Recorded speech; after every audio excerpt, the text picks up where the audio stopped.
लालच बुरी बला है। बहुत समय पहले की बात है। एक गांव में रघु नाम का गरीब किसान रहता था। उसके पास थोड़ी सी जमीन थी, जिस पर वह मेहनत करके खेती करता और किसी तरह अपने परिवार का गुजारा करता। रघु ईमानदार और संतोषी था। वह कहता था, कम है लेकिन मेरा है। मेहनत से जो मिले वही सबसे प्यारा। लेकिन उसी गांव में एक सेठ रहता था, सेठ हरिदास। उसके पास बहुत दौलत थी, लेकिन संतोष नहीं। वह दिन रात और पैसे कमाने के तरीके सोचता रहता था। उसे रघु की सादा जिंदगी और संतोष भरी बातें बिल्कुल पसंद नहीं थी। एक दिन गांव में एक अजनबी आया। वह एक राजा था, जो भेष बदलकर जनता की परीक्षा लेने निकला था। उसने ऐलान किया, जो कोई भी मेरे दिए हुए खेत में सूरज उगने से लेकर डूबने तक जितनी जमीन दौड़कर घेर लेगा, वह जमीन उसकी हो जाएगी।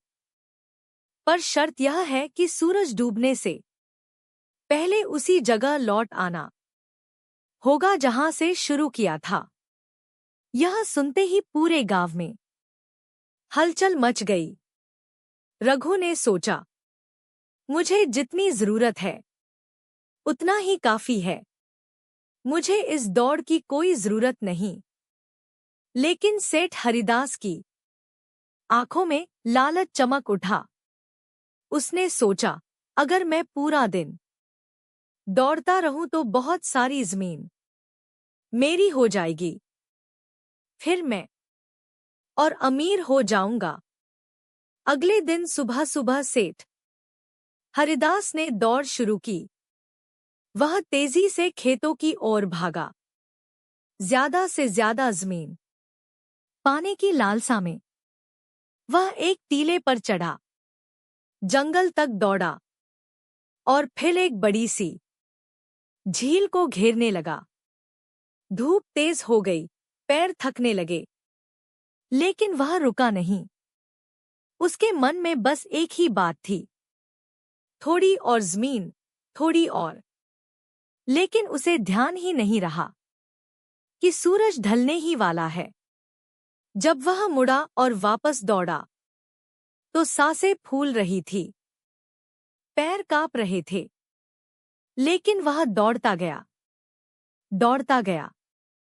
अंत में जैसे ही सूरज डूबने लगा, वह जमीन के उसी बिंदु तक पहुंचा जहां से उसने शुरुआत की थी, और वहीं गिर पड़ा। गांव के लोग दौड़े आए, लेकिन अब बहुत देर हो चुकी थी। सेठ हरिदास मर चुका था। राजा भी सामने आया और दुखी होकर बोला, इंसान को जितनी जरूरत हो उतना ही लेना चाहिए। लालच का कोई अंत नहीं। अंत होता है तो बस जीवन का। राजा ने आदेश दिया कि सेठ को वहीं दफना दिया जाए, और वह जमीन अब लालच भूमि कहलाने लगी। कहानी से सीख। मोरल ऑफ द स्टोरी, लालच बुरी बला है। अधिक पाने की चाहत में हम अक्सर जो है उसे भी खो देते हैं। संतोष ही सच्चा सुख है।